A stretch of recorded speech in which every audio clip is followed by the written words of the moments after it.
यानंतरची बातमी दक्षिण आफ्रिकेतून। दक्षिण आफ्रिकेला मुसळधार पावसासह बर्फवृष्टीनेही जोरदार तडाखा दिला। यात 49 जणांचा मृत्यू झाला तर मृतांचा आकडा वाढण्याची भीतीही व्यक्त होतीये। एकाच वेळी वादळी वारा आणि मुसळधार पाऊस तसंच बर्फवृष्टी अशा विचित्र हवामानाचा मोठा फटका दक्षिण आफ्रिकेला बसलाय।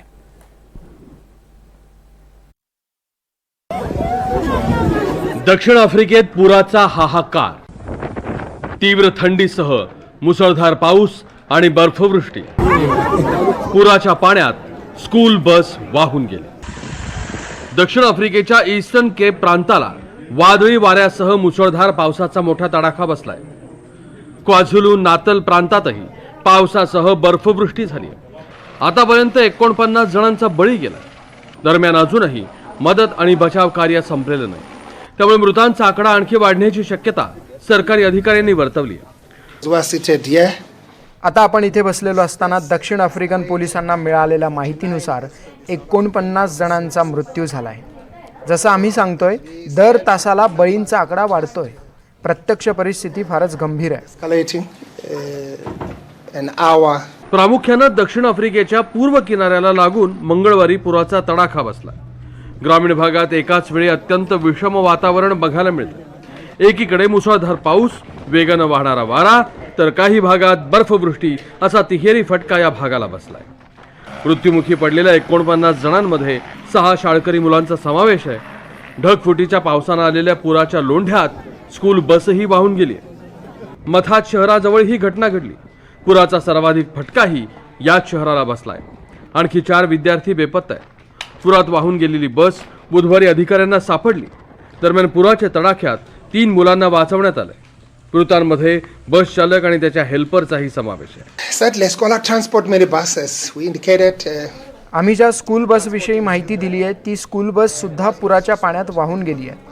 आतापर्यंत दक्षिण आफ्रिकन पोलिसांनी ती बस लोकेट केली आहे। स्कॉलर नावाच्या शाळेतील ही मुलं होती। आम्ही तिथे पोहोचत असताना आम्हाला एक लहान मुलगी आढळून आली।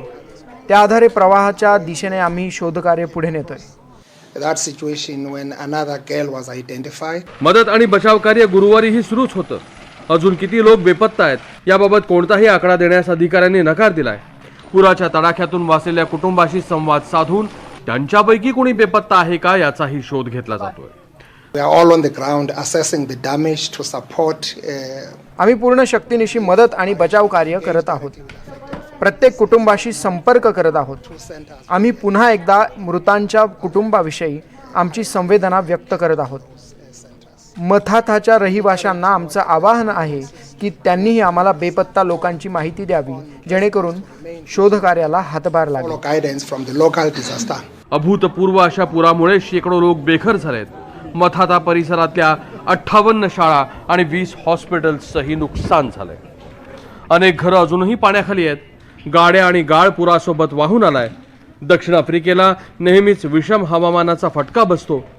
दक्षिणेकडचा समुद्र आणि हिंद महासागरातून येणाऱ्या वादळी वाऱ्यांचा फटका किनारपट्टीला नेहमीच बसत आलाय। या परिसरातल्या गरिबांच्या वस्त्या आणि झोपडपट्ट्यांमध्ये राहणारे लोक या विषम हवामानाचे बळी ठरत आहेत। Bureau report, NDTV Marathi.